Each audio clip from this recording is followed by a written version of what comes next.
2025년 8월 1일 새벽 3시 42분, 베이징의 하늘은 아직 어둠 속에 잠겨 있었으나 중국 전역의 해안 경보 사이렌이 동시에 울렸습니다.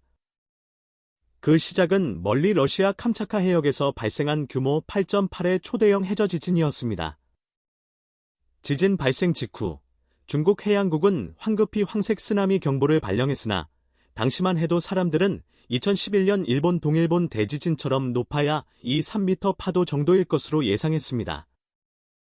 그러나 불과 1시간 후 관측 위성 데이터는 그 예상을 산산조각 냈습니다. 센서가 기록한 파고는 무려 50m. 전문가들이 이건 단순한 쓰나미가 아니라 해양이 만든 절대적인 벽기라고 표현할 정도였습니다. 이번 쓰나미의 위력은 단순히 지진 규모 때문만이 아니었습니다. 지진의 진앙지가 대륙분 경계 바로 위에 있었고 단층 이동이 거의 수직으로 일어나며 해수면이 순식간에 수십 미터 치솟았습니다. 여기에 북태평양의 해저 지형이 파도 증폭기 적화를 하며 에너지를 중국 동부 연안 쪽으로 집중시켰습니다. 태풍 코마이가 몰고 온 저기압과 폭풍 헤일이 이미 바닷물을 밀어 올리고 있던 상태에서 초거대 쓰나미가 겹쳤습니다. 결과적으로 상하이 저우산 닝보 해안을 강타한 첫 번째 파도는 50m에 달했고 그 다음 34차례의 후속 파도 역시 3040m급이었습니다. 이것은 말 그대로 물로 된 산이 도시를 덮친 장면이었고 생존 가능성은 극도로 낮았습니다. 첫 번째 파도가 상하이에 도달했을 때 이미 도시는 방어 능력을 완전히 상실했습니다. 방파제와 해안 도로는 순식간에 부서졌고 고층 빌딩의 10층 높이까지 파도가 들이쳤습니다. 상하이 푸둥국제공항 활주로는 물과 잔해로 뒤덮였으며 공항 내 수백 대의 항공기가 바다 위에 떠다니는 기괴한 광경이 연출되었습니다. 닝보, 원저우, 푸저우, 샤먼. 모든 연안 도시는 마치 지우개로 지운 듯 지도에서 사라졌습니다. 파도는 장강 하구를 따라 내륙 깊숙이 침투했고 그 거대한 에너지는 결국 양쯔강 수계 전역에 홍수를 유발했습니다. 불과 반나절 만에 중국 국토의 절반 가까이가 침수 상태에 들어갔고 위성사진 속 중국은 한 나라가 아니라 거대한 호수처럼 보였습니다. 쓰나미가 몰고 온 파괴력은 그 어떤 전쟁 무기보다도 잔혹했습니다. 상하이 푸둥에서 첫 번째 파도가 닿은 순간 강철과 콘크리트로 만든 방파제는 종잇장처럼 찢겨나갔고 초고층 빌딩의 하부 유리벽은 파도의 압력에 버티지 못하고 산산조각이 났습니다. 그 파편들이 파도에 실려 인근 거리를 덮치면서 사람과 차량이 마치 장난감처럼 공중에 떠올랐다가 사라졌습니다. 파도는 단순히 해안을 삼키는 것에 그치지 않았습니다. 양쯔강 하구를 따라 내륙 수백 킬로미터 안쪽까지 밀려 들어갔고 이 과정에서 크고 작은 도시 수십 곳이 지도에서 사라졌습니다. 저장성 닝보, 원저우, 복건성 샤먼 등 연안 대도시는 물론 강 유역의 중소도시까지 순식간에 침수되었습니다. 전력망은 붕괴되었고 통신망은 30분 만에 마비되었습니다. 중국 비상관리부의 초기 보고서에 따르면 불과 12시간 만에 전국 인구의 절반 이상이 재난에 간접적으로 영향을 받았고 침수 면적은 국토의 48%를 넘어섰습니다.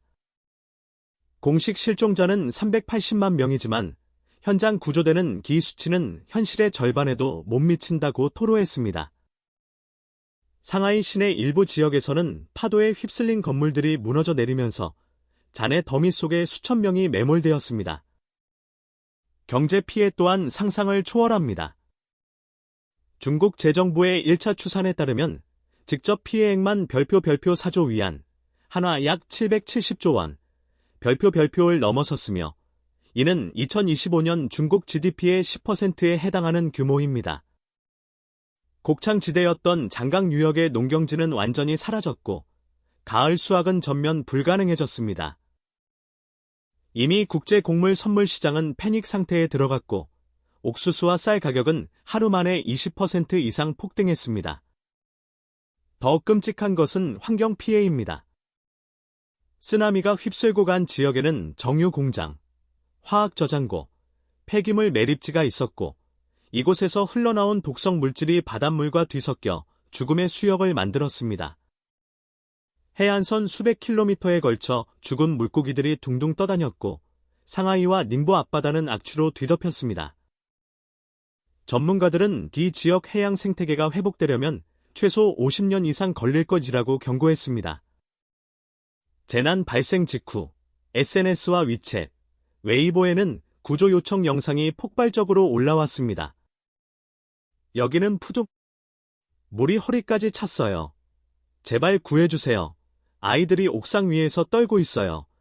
배 좀 보내주세요. 라는 메시지가 실시간으로 전 세계로 퍼졌습니다. 휴대폰 배터리가 다 닳아가기 전 사람들은 마지막 힘을 짜내어 자신의 위치와 상황을 기록했습니다. 그러나 그 절박한 목소리는 오래가지 못했습니다. 수분 내에 영상과 글은 삭제되었고 계정은 차단당했습니다. 일부 시민 기자들은 불편을 사용해 유튜브와 트위터로 영상을 전송했으나 곧 연락이 끊겼습니다. 구조 요청이 차단된 사이 수많은 사람들이 차가운 물속에서 사라졌습니다. 구조 인력이 도착하지 못한 지역에서는 주민들이 직접 나섰습니다. 낡은 어선, 급조한 뗏목, 심지어 도로 위의 냉장고, 문짝까지 부유물로 만들어 서로를 구했습니다. 어떤 이는 자신의 집 문을 뜯어 뗏목으로 만들었고 어떤 이는 파도에 떠밀려온 생면부지의 아이를 품에 안고 몇 시간을 버텼습니다. 국가가 아니라 우리가 우리를 살린다. 이 문장은 구조 현장에서 끊임없이 들려오는 절규이자 이번 참사가 남긴 가장 씁쓸한 진실이었습니다.